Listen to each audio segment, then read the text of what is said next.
வணக்கம். வணக்கம். நாம் தமிழர் கட்சிக்கு இந்த விவசாய சின்னம் மறுபடியும் கிடைக்கிறதுக்கு வாய்ப்பு இருக்கிறதா? இல்லை புதிய சின்னம் கொடுப்பாங்களா? ஒருவேளை புதிய சின்னம் கொடுக்கறதா இருந்தால் நாம் தமிழர் கட்சிக்கு அதனால் எதுவும் பெரும் பின்னடைவுகள் எதுவும் ஏற்படுறதுக்கு வாய்ப்பு இருக்கா? நாம் தமிழர் கட்சிக்கு இதனால் எந்த ஒரு பாதிப்பும் வராது என்று நான் நம்புகிறேன். இது எதை காட்டுகிறது என்று சொன்னால், ஆட்சியாளர்கள் நாம் தமிழருடைய வளர்ச்சியை கண்டு பயந்து விட்டார்கள். நாளை தமிழ்நாட்டை ஆளக்கூடிய ஒரு பெரிய அரசியல் கட்சியாக இது வளர்ந்துவிடும் என்பதற்காக, எப்படி சீப்பை மறைத்து விட்டால் கல்யாணம் நின்றுவிடும் என்பதைப் போல இவர்கள் சின்னத்தை மறைத்து வைத்து விட்டால் நாம் தமிழர் விழுந்துவிடும் என்று இவர்கள் நம்புகிறார்கள். அந்த நம்பிக்கையை கண்டிப்பாக இந்த தேர்தல் இவர்களுக்கு ஒரு நல்ல பாடத்தை புகட்டும். 3 மடங்கு 4 மடங்கு வாக்குகள் முன்பை விட அதிகமாக எந்த சின்னத்தை ஒதுக்கினாலும் நாம் தமிழர் கட்சி கண்டிப்பாக பெறும். ஏனென்றால் அதனுடைய வளர்ச்சியை இவர்களால் ஒன்றும் தடுக்க முடியாது.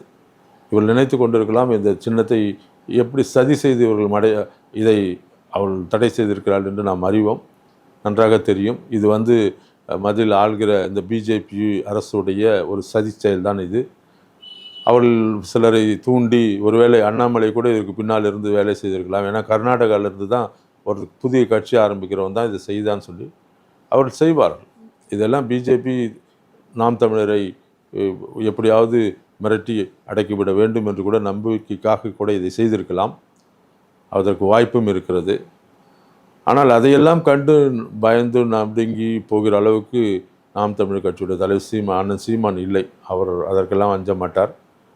அதனால் ஒரு பெரிய பாதிப்பு வராது என்று நம்புகிறேன். ஆனால் ஒரு புதிய சின்னத்தை கொண்டு போய் சேர்ப்பது சிறிது கடினம். தேர்தல் என்றாலே ஏன்னா இவங்க கொடுக்கறதுக்கு அதை டைம் லேட் பண்ணிடுவாங்க, உடனே முன்னாலே தரமாட்டாங்க.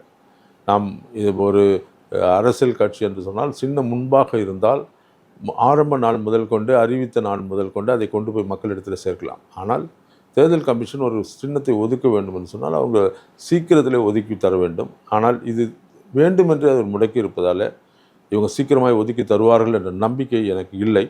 இந்த முறை நான் நம்புகிறேன், முதலாக பாராளுமன்றத்தில் நாம் தமிழ் பிள்ளைகள் போய் கண்டிப்பாக காலை வைப்பார்கள் என்று என்னுடைய அசைக்க முடியாத ஒரு நம்பிக்கை இருக்கிறது. ஏன்னா இன்று தமிழ்நாட்டின் எதிர்க்கட்சியாக நாம் தமிழர் கட்சி தான் இருக்குது. ஏன்னா இந்த அதிமுக என்ற கட்சி கழுதை கட்டெரும்பாகி இன்று அது 3-4 சுக்குநூறாக உடைந்து விட்டது. ஒரு சைடில் பிஜேபியும் அதை உடைத்து அதை வேறு சின்ன பின்னப்படுத்தி விட்டது.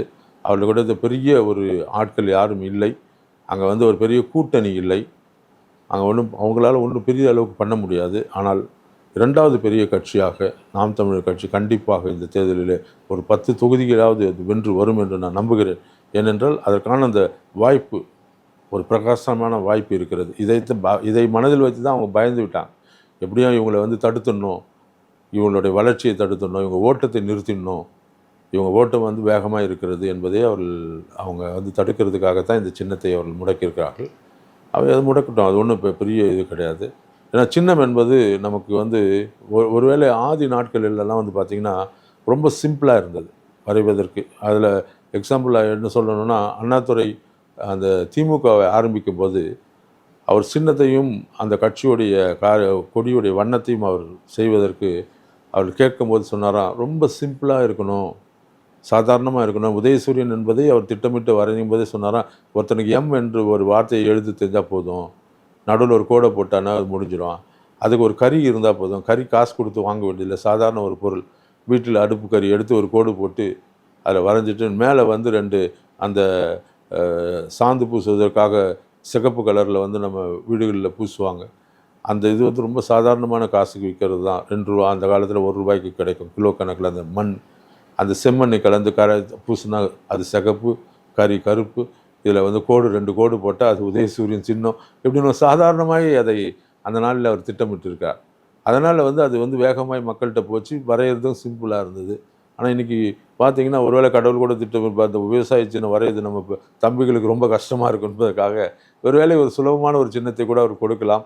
அந்த சின்னமே கூட நம்ம ஜெயித்து, ஏன்னா இந்த வாட்டி கண்டிப்பாக ஜெயிக்க போகிறோம், அதில் மாற்றமே இல்லை. நான் திடமாக நம்புகிறேன், கண்டிப்பாக எந்த சின்னத்தை கொடுத்தாலும் அதில் ஜெயித்து போய் நம்ம பிள்ளைகள் பாராளுமன்றத்தில் நாம் தமிழுடைய குரல் கண்டிப்பாக ஒலிக்கும். அதை ஒலிக்க வைக்கணும். அதற்காக தங்கிகள் வேகமாக வேலை செய்வாங்க. இந்த தேர்தல் என்பது தான் நமக்கு ஒரு வாழ்வா சாவா என்ற ஒரு பெரிய போராட்டம் இது. ஏன்னா வந்து 2 அராஜக அந்த திமுக, அண்ணா திமுக, பிஜேபி என்ற 3 அரக்கர்களை எதிர்த்து நிற்கிறோம் நம்ம. இது போர்க்களம் இது நமக்கு. ஏன்னா இந்த 3 பேரையும் நம்ம வீழ்த்த வேண்டும். ஏன்னா காங்கிரஸ் ஆல்ரெடி விழுந்து போச்சு. அது நமக்கு வந்து பெரிய ஒரு எதிரியாக இதுக்கு மேலே வராது. அவங்க கூட்டணியில் இருக்காங்க, இருந்துட்டு போட்டோம். ஆனால் இந்த தேர்தலில் நீ சீப்பை ஒழித்து வைத்தது போல் என் சின்னத்தை ஒழித்து வைத்தால் நாங்கள் கவலைப்பட போவதில்லை. ஆனால் கண்டிப்பாக சொல்கிறேன், நாம் தமிழர் என்ற கட்சி இந்த முறை பாராளுமன்ற தேர்தலிலே ஒரு 10 தொகுதிகளாக வென்றுவிடும் என்பதை நான் மனப்பூர்வமாகவும் நிச்சயமாக நம்புகிறேன். இந்த சின்னம் எங்களுக்கு ஒரு பெரிய பிரச்சனை இல்லை. இதை குறித்து நாம் தமிழர்கள் பயப்பட மாட்டார்கள், அண்ணன் சீமான் பயப்பட மாட்டார், தம்பிகள் பயப்பட மாட்டார்கள். எப்படியும் அதை கொண்டு போய் எந்த சின்னத்தை கொடுத்தாலும் கொண்டு போய் நாங்கள் ஜெயித்து பாராளுமன்றத்துக்கு வருவோம் என்ற நம்பிக்கையோடு பேசுகிறேன். இப்போது ஒரு தேர்தல் ஆணையம் வந்து ஒரு கட்சிக்கு எப்படி வந்து நம்மளுக்கு சின்னத்தை ஒதுக்கீடு பண்ணுறாங்க?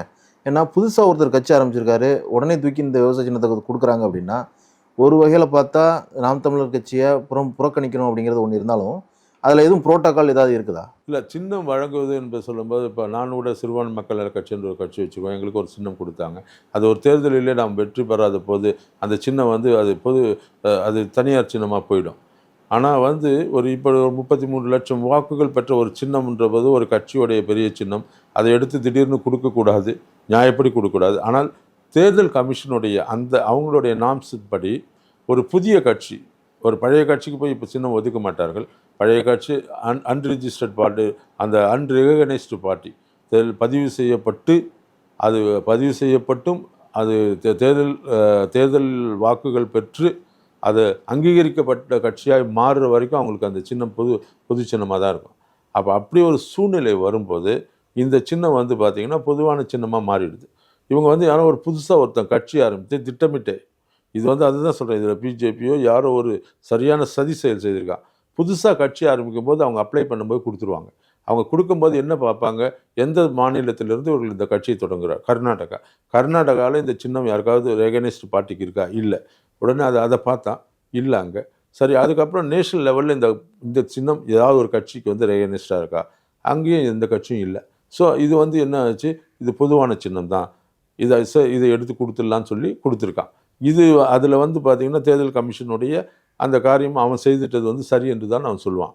ஆனால் அதுக்கு பின்புலமாக வேலை செய்த சில மூளைகள் இருக்கிறது. அவங்கெல்லாம் இது ஒரு சதி திட்டம் தீட்டி தான் இதை செய்திருக்கான். இல்லைனா போய் எவனாவது ஒருத்தர் தேவையில்லாதவனை போய் இந்த நேரத்தை கட்சி ஆரம்பித்து இந்த சின்னத்தை ஏன் கேளுன்னு சொல்லுவான். 1800 சின்னம் இருக்கும்போது, இது மாதிரி எத்தனையோ சின்னம் இருக்கும்போது இதை மட்டும் கேளுன்னு சொல்கிறான்னா, இது வேண்டுமென்றே இது நாம் தமிழர் என்ற ஒரு கட்சியை முடக்க வேண்டும், இவளுக்கு இங்கே சின்னம் கொடுத்துடக்கூடாது என்பதற்காகத்தானே ஒரு அது கர்நாடகாவிலிருந்து ஆரம்பிக்கப்பட்டதால் தான் அங்கே அண்ணாமலை என்பவன் பின்னால் இருக்கிறார், அண்ணாமலையார் இருக்கிறார் என்பதை நான் மறைமுகமாக யோசிக்கிறேன். ஏன்னா இப்படிப்பட்ட வேலைகள்லாம் இவங்க தான் செய்வாங்க. இந்த சித்து விளையாட்டுகள்லாம் இவங்களுக்கு தான் தெரியும். ஏன்னா நேரடியாக நின்று போராடக்கூடிய தகுதியற்றவர்கள். ஏன்னா பின்னால் இருந்து தான் வந்து எல்லாரையும் வந்து கொள்ளக்கூடிய அவர்கள் பின்பற்றுகிற அந்த எத்திக்ஸ் அப்படி தான் இருக்கும். நேரடியாக இவங்க போராடி ஒரு தமிழனோடு வீரமோடு நின்று போராட மாட்டாங்க. இவங்க பின்பக்கமாக இருந்து முதுகில் குற்றுகிறவர்கள். அப்படித்தான் இந்த சின்னத்தை வந்து இவர் திருட்டுத்தனமாக திருடி விட்டார்கள். அப்படியே விட்டு இருந்தால் கண்டிப்பாக அண்ணன் சீமான் அவர்களுக்கு இந்த நாம் தமிழர் கட்சிக்கு தான் இது கிடைச்சிருக்கும். இங்கே கிடைக்கக்கூடாது என்பதற்காக தான் அங்கே ஒருத்தன் கட்சி ஆரம்பித்து புதுசாக வாக்கு பண்ணுறான். அதை கூட அண்ணன் பேசும்போது பேசியிருந்தார், அவன் நம்ம கூட கூட்டணிக்கு கூப்பிட்றான்னு. அவன் ஊரே தெரியாதவன் ஆளே தெரியாது எவனுக்கு இவங்களை உருவாக்குகிறது தானே. புதுசாக யாரையாவது உருவாக்கி யாரையாவது பழி வேண்டும்னு செய்கிறாங்க. அதற்காக தேர்தல் கமிஷன் வந்து அவன் பகுதியில் நியாயமாக இருக்கிறதை போல் தான் சொல்லுவான். ஆனால் நாம் நம்ம நீதிமன்றத்தை நாடி இருக்கிறோம். நீதிமன்றம் நமக்கு ஒரு நல்ல தீர்ப்பை கொடுக்கும் என்று நம்புகிறோம். ஒருவேளை நீதிமன்றம் சொன்னால் கண்டிப்பாக, ஏன்னா அவன் இந்த வரைக்கும் நிற்கலை. அதில் தேர்தல் கமிஷன் நினைத்தது என்றால் அதை வாங்கி திருப்பி கொடுக்கலாம் நமக்கு. அது எந்த தடையும் கிடையாது. அவனுக்கு கொடுத்துட்டானவன் அது ஒன்றும் இப்போ அப்படியே ஆர்டர் கிடையாது. கொடுத்துட வாங்கக்கூடாதெல்லாம் ஒன்றும் கிடையாது. கடைசி நாளில் கூட ஒரு சின்னத்தை அவர்கள் மாற்றி கொடுக்க வேண்டிய அதிகாரம் தேர்தல் கமிஷனுக்கு இருக்குது. அவர்கள் அதை செய்யலாம். ஆனால் இவர்கள் நமக்கு வந்து இங்கே எதிரியாக இருக்கிறார்கள், பயந்து இருக்கிறார்கள். அதனால் அவங்க செய்வார்களா என்ற நம்பிக்கை எனக்கு இல்லை. இருந்தாலும் நாம் நம்பிக்கையோடு இருப்போம். எந்த சின்னம் கிடைத்தாலும் வெல்வோம் என்ற நம்பிக்கை நமக்கு இருக்கிறது. இப்போ நீங்கள் ஒரு கட்சி வச்சுருக்கீங்கன்னு சொன்னீங்க, சிறுபான்மை மக்கள் நல கட்சி நீங்கள் நடத்திட்டு இருக்கீங்க.